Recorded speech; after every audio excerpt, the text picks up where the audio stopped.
Le département de Bangolo, situé dans la région du Guémon, est en proie à une vague de braquages et cambriolages de domiciles depuis le courant du mai 2022, a constaté l'agence ivoirienne de presse, AIP.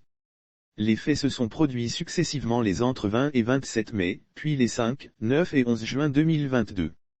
Selon l'AIP, des malfrats ont visité des domiciles, des fermes d'élevage et agressé physiquement des individus sur des pistes, les dépossédant d'objets.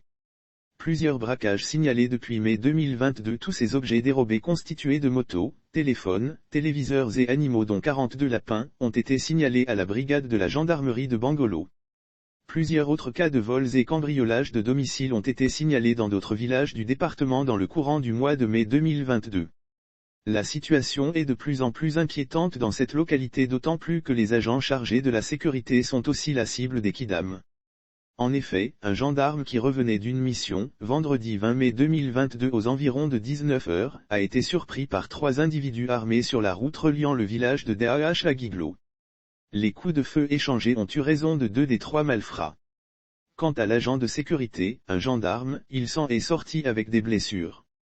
Lire aussi Bangolo, 6 braqueurs dans les filets de la gendarmerie nationale, des armes et des tenues anti-balles saisies lors d'une visite à Bangolo, le 3 avril 2022, le ministre de l'Intérieur et de la Sécurité, le général Wagondo Diomandé, a promis tout mettre en œuvre pour doter la ville d'un commissariat de police afin d'aider la gendarmerie dans la mission de sécurisation du département.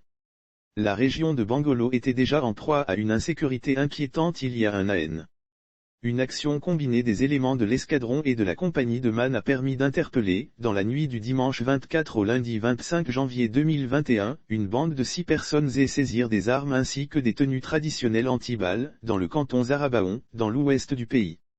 Les différentes perquisitions ont permis de saisir 01 Kalachnikov, 02 fusil calibre 12, 28 cartouches de calibre 12, un chargeur vide, un complet treillis, 3 machettes, 2 couteaux, 2 tenues traditionnelles, anti-balles, un sac contenant des téléphones portables et des motocyclettes.